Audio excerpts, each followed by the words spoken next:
جیلوں میں اگر ہم تھوڑی بہت دن رہ آئے ہیں تو یہ بھی اس کا فضل ہی تھا.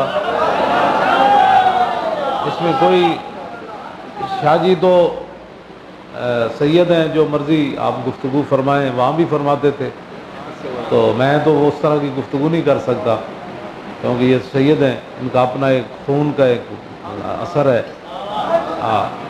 تو یہ بڑی بے باکانہ گفتگو فرماتے ہیں. اللہ تعالیٰ آپ کا سایہ صحت عافیت کے ساتھ سلامت رکھے.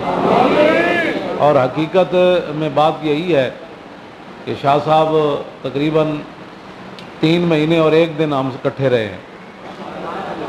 14 فروری کو اکٹھے ہوئے اور آج 15 مئی ہے، تو 3 مہینے اور 1 دن اکٹھے رہے. اور ضمانت ہو جانے کے بعد 2 مہینے 1 دن یہ شاہ صاحب میری وجہ سے وہاں رہے. اور 24 گھنٹے چونکہ اکٹھے ہی تھے، تو میں نے آپ کے چہرے پر آپ کی گفتگو، انداز بھی بندے کا بدل جاتا ہے. جب اندر سے بندہ ساتھ نہ ہو نا، یا تنگ پڑ جائے تو بندے کا انداز بھی بدل جاتا ہے، کھانے پینے میں، اٹھنے بیٹھنے میں، گفتگو میں، نماز پڑھانے میں. نماز تو یہی پڑھاتے تھے. تو مجھے اٹھا کر ویل چیئر پر رکھنے میں، پھر اندر لانے میں، پھر باہر نکالنے میں، تو ظاہر ہے بندہ 2 مہینے 1 دن، اس میں میں نے 1 سیکنڈ بھی محسوس نہیں کیا کہ شاہ صاحب شاید تنگ ہیں. اللہ تعالیٰ آپ کا سایہ جو ہے وہ قائم رکھے. یہ میں منہ پر بات نہیں کر رہا، میں نے جو محسوس کیا ہے. لیکن مجھے اٹھا کر رکھنا یہ کیا مصیبت ہے بھائی. باہر لے جانا، پھر اندر لانا، پھر اٹھانا، پھر لے جانا، کیا یہ. ہاں جی، پھر میں نے کہا مجھے کھڑا کریں جی، میں بیٹھ بیٹھ کے تنگ ہو گیا ہوں. پھر ان پر وزن ڈالنا، تو مجھے کھڑا کریں. بیٹھ بیٹھ کے بندہ 24 گھنٹے تنگ ہی ہو جاتا ہے. تو میں نے کہا تھوڑا سا مجھے کھڑا کریں، پھر مجھے تھوڑا سا ایسے گھمائیں. تو یہ گھماتے تھے، کہتے ٹھیک ہے ہم حاضر ہیں. تو اللہ تعالیٰ ان کو صلہ دے گا. میں تو کیا کر سکتا ہوں. مولانا غلام غوث بغدادی صاحب بھی فرما رہے تھے، لازم ہے ان کے ہاتھ چومنا. تو مسئلہ یہ ہے کہ ہم نے کچھ بھی نہیں کیا، کیا کرنا تھا، ہم نے بیٹھے رہے وہاں. تو آ گئے اب آپ کے سامنے، کچھ بھی نہیں کیا. تو جن حضرات نے جیلیں کاٹی ہیں، جس طریقے سے بھی مجھے پتہ ہے بڑے بڑے لوگوں پر ظلم ہوا. اور ہمارے علامہ حافظ محمد یوسف صاحب شہید ہوئے وہاں حافظ آباد جیل میں. اور حضرت علامہ مولانا منیر احمد نعمانی صاحب جو ہیں ادھر کوٹ عبد المالک کے ہمارے علامہ ہیں، ان کی پوری ٹانگ جو ہے یہاں سے کٹ گئی ہے. کوئی نہیں یہ باتیں. تو میں نے بھی جو ظلم و ستم اندر برداشت کی ہے، یہ محض اس کا فضل ہی تھا، ورنہ ہو سکتا آپ کے پاس لاش آتی.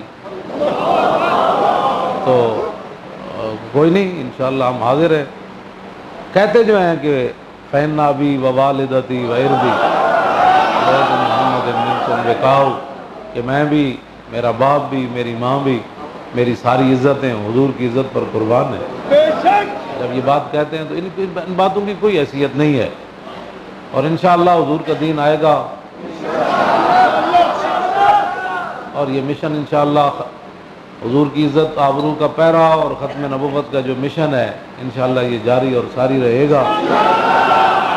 چونکہ رمضان المبارک ہے، مجھے پتہ ہے کہ بہت سارے لوگوں نے ابھی کھانا بھی نہیں کھایا، صرف افطاری کی ہے، لیکن آپ کے چہرے ایسے چمک رہے ہیں، دمک رہے.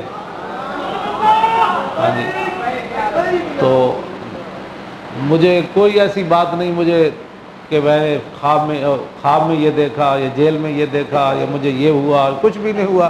بس سوئے رہتے تھے، پھر نماز پڑھتے تھے، پھر پڑھتے تھے. کچھ بھی نہیں، نہ کوئی کسی بات کے کوئی بات ہم سے سرزد ہوئی ہے. کام ہی کچھ نہیں ہے. کام ہو تو پھر بات انعام ملتے ہیں.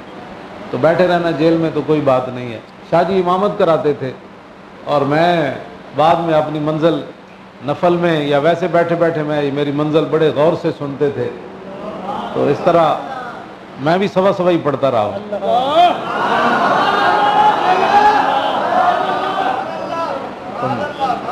آج بھی میں نے یاد کی ہوئی تھی، میں نے آپ کی بڑی توجہ سے سنی ہے، زبردست پورا ترجمہ بھی ساتھ. پھر اور اللہ کی شان یہ ہے کہ جس جمعے کو میں گرفتار ہوا تھا، اس دن جناب یوسف علیہ السلام کا جو ہے وہ میں نے ذکر کیا تھا.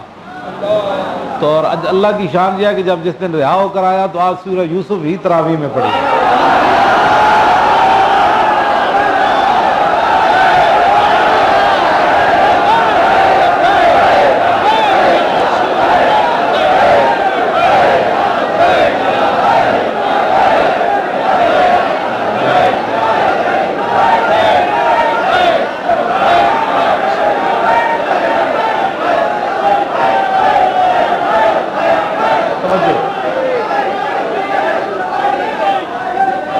شاید اس دن یہ اس طرف اشارہ تھا کہ اب جانا ہے، ان آپ کی سنت ادا کرنی ہے، تو آج اشارہ یہ تھا کہ پھر قید سے رہائی ہو کر. ہاں جی، اللہ کی شان ہے. ورنہ ایک دن پہلے آ جاتے تب بھی سورہ یوسف نہیں ہونی تھی، کل رہائی ہوتی تب بھی نہیں پڑھی جانی. تو یہ اللہ تعالیٰ کا اپنا ایک شان ہے، اس کی قدرت ہے، اتفاق نہیں ہے، اس کی شان ہے، اس کی قدرت ہے. ہاں، اس کے کرشمہ ہے. میں شاہ جی کو کہتا تھا، میں نے کہا بھائی ہماری قسمت ایسی کہاں ہے کہ ہم جیل میں حضور کے نام پر شہید ہو جائیں. تو ظلم بہرحال ظلم ہے، آپ ظلم نہ کرنا کوئی کہ فضا اکبر تھی ڈرنا، کہ جس دن آپ عدالت بیسی تل تل لکھیا پر، کہ ظالم ظلموں نہ ہی ڈر دے نہ ہی خوف خدا دا کر دے، اپنے کیتے ہوں آپ ہی مردے، اتھے اتھے ہومن خار بس کریوں علم و یار. باب اللہ شاہ فرمائے. تو ظلم تو بہرحال ظلم ہے کہ بے گناہ لوگوں کو اندر ڈالنا، پھر اور اس سردی کے اندر، اور اس لوگوں کے پاس بستر، جس طرح حضرت علامہ محمد وحید نور صاحب 4 دن بغیر بسترے اور بغیر چادر کے وہ کوتوالی میں سوئے رہے. ان کو یہ بھی نہیں توفیق ہوئی کہ کم از کم بھائی دشمنی اگر کسی سے کمانی ہے، یہ طریقہ تو نہیں ہے. بہرحال ان سب باتوں کا ایک ہی بات ہے کہ نہیں جانا